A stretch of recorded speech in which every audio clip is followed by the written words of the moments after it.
Hi everyone and welcome to this week's ScubaTube. In today's show we're going to talk about an underwater cleanup, pumpkin carving, a shrimp-inspired camera, oh yeah, and Christmas. It's that time of year already. So let's dive straight into the news. So Hurricane Nate. Divers exploring the popular USS Kitty Wake have found that it's toppled over after Hurricane Nate passed nearby. Pardon me. The Kitty Wake was purposely sunk and used to sit upright thanks to anchor chains and natural topography, but after Nate passed by, she now sits on her port side a little over 45 degrees.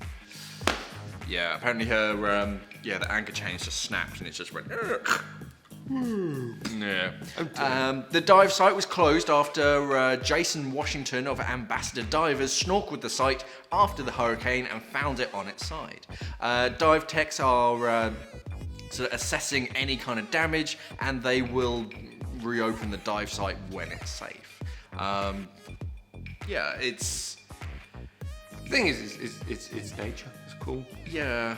It's just...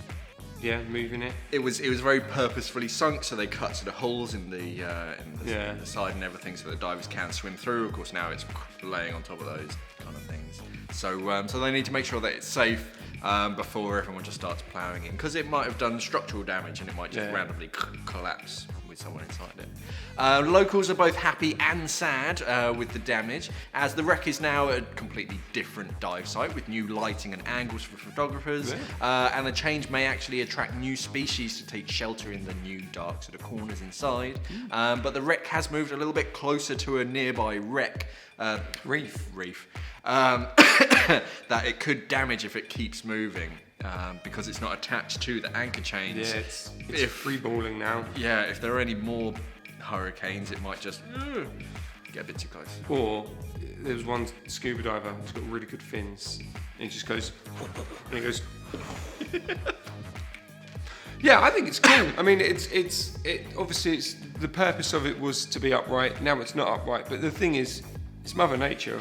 We don't have that control over it. Yeah, and as a lot of people are saying, it's a brand new wreck now. It's exactly the same layout, but it's all on its side, which makes it a bit different. Yeah, it's going to give you different angles, different lightings. All they've got to do really is cut some extra holes in so people can explore. Yeah, make sure it's structurally safe, and that's it. With wham bam. Anyway, ghost nets cleanup. So, pony divers, which I thought was quite funny, it's a diving crew, recently kicked off an underwater cleanup in North Pilong. Probably did not pronounce that right, but never mind. Anyway, 24 divers and 3 snorkelers took to the waters to clean up rubbish. That was obviously in the waters.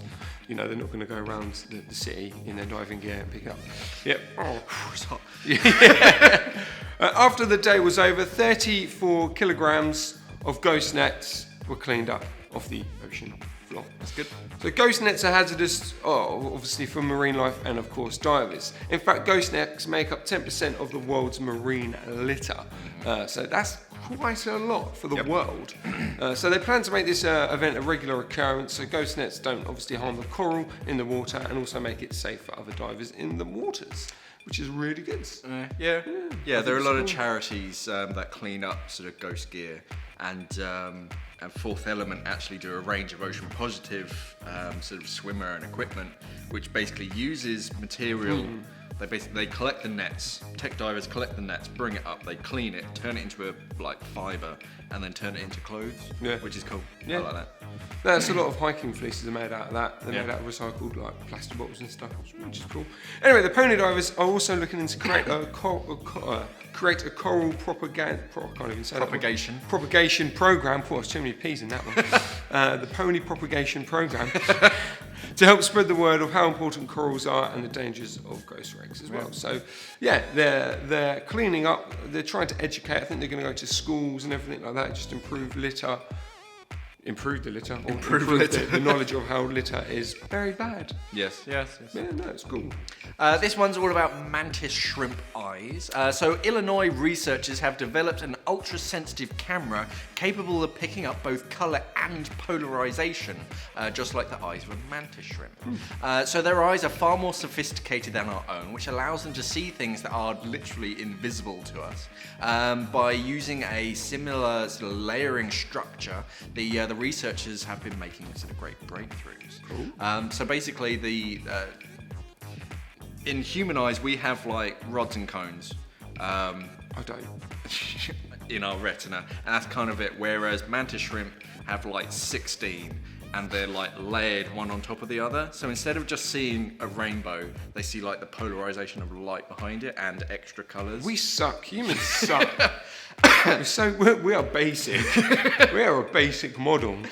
So stacking photodiodes on top of one another, like a shrimp's receptors in silicone, will pick up shorter wavelengths and see the polarized properties of light that can be used to help detect early formation of cancer at a fraction of the cost of traditional tests, which is cool. Yeah, so instead of using like laboratory tests that take forever, they can literally just use this lens, and you can take it to a third world country and just kind of go, and sort of pick up evidence of cancer, which is cool. Yeah. They say that a lot of these other animals, like mantis shrimp, they use these kind of hidden communications. So whilst no other animal can see these communications, they can. And now Or just get mantis shrimp, get them to teach them to speak. Just pick them up the wall and go, does he have cancer? Okay. Stop flapping around. What does that mean? Uh-oh. Okay guys, have you seen our latest video, 5 Stupid Things That Scuba Divers Say? It dropped on our channel last Friday, and in it, well, I talk about stupid things that scuba divers say. Funnily enough, the hint's in the title. It's proven very popular with everybody, which is awesome. So if you haven't seen it yet, click on the link that's just popped up or below in the description below. Right. Is this your one? This is my one. Yeah. Underwater pumpkin carving. So it's that time of year again when all divers combine Halloween and scuba diving by carving pumpkins underwater. Yep. Now I know how hard it is using knives above water. So, hats off to the divers that actually use it underwater. Those divers in Pennsylvania. They've got a tricky job ahead of them. So anyway, around 30 divers took to the waters and participated in the underwater carving competition, which was hosted by Freeport-based Scott's Scuba Service, the SSS. The main problem is that divers found that the pumpkins like to float around, so trying to hold them down was just a little bit tricky. Yeah. Most created a weight system using their own weights to keep the pumpkins at bay, which also doesn't help that Newton's third law. So if you push the knife into the pumpkin without bracing yourself, you're going to push yourself away. Yeah, so pretty cool. Very fun thing to do. Yeah, I did it a couple years ago, I think. And yeah, as soon as you get in the water, oh no, because pumpkins float. So even when they're completely empty, you kind of gutted them. You're like, oh no. And then even afterwards, all the innards just kind of float out. And yeah, trying to cut into something, because they're pretty hard to cut into, even like. You're not selling this to me. You're not selling this to me. It's fun. But yeah, when you're neutrally buoyant. But yeah. So now. There's no way to link this story. No, there isn't.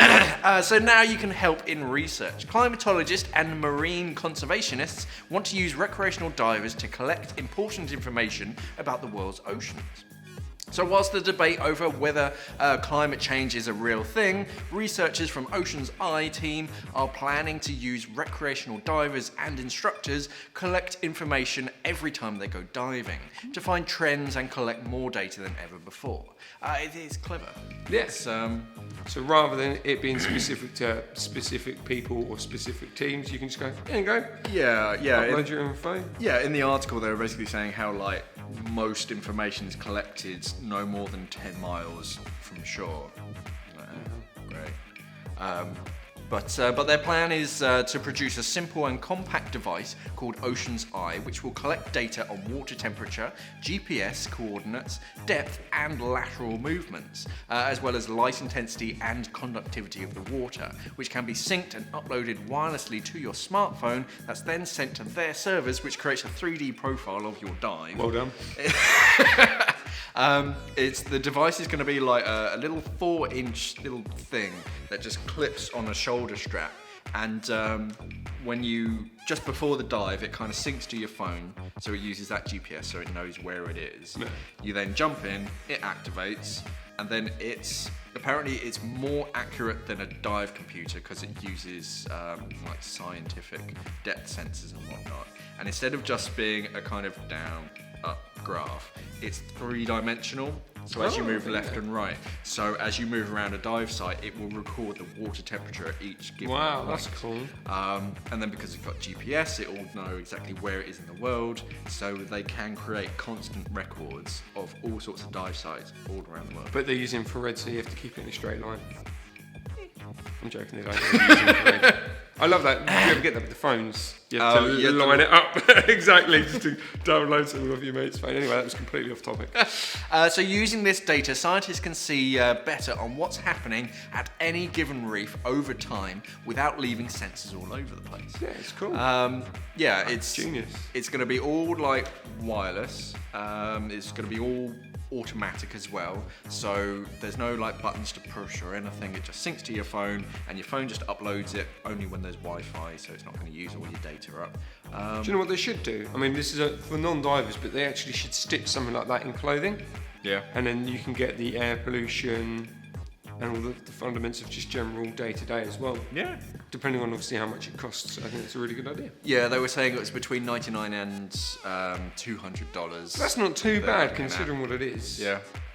You know, that's to help keep track of what's going on in the Earth. Yeah. I think it's really cool. It's definitely something to pay for. Anyway, Christmas is almost here. It is almost here. It's been looking... Shaking the lights. Ooh. Sorry if you can see that, probably can't. It's beginning to look a lot like Christmas, Mark. Well, at Vlobster Quarry anyway. Vlobster. Vlobster. Sorry, Vlobster Key. Yeah, Vlobster Key anyway. They've just opened up their registration for their Santa dive, which is on the 17th of December this year. Of course, it's going to be this year. Last year's dive broke the record for the most scuba divers, Santa's, as it was 188, but they're hoping to smash it this year. At the same time as diving as Santa, you're also helping raise money for the RNLI, which is awesome. So if you fancy a good day of diving and dressing up, then go register today. Yeah, it's cool, just a bit of fun. Just before Christmas, you got your dive, which you love doing anyway. Dressing up like everyone Santa. loves it. Yeah, Santa. Yeah, they do say, if you're diving in a dry suit, remember to cut a little hole for your dump valve, because a lot of the synthetic Santa suits, they just trap air. So as you come up, it's just and it stays there. Uh-oh. That's authentic, isn't it? He's a bit Santa's got an auto dump valve. Yeah, he has. That's it for this week's ScubaTube. Shaun is on holiday for the next 2 weeks, so James will be stepping it up again for the new weeks. Weird Wednesday and a ScubaTube. So that's something to look forward to. Anyways, thanks for watching, guys, and safe diving.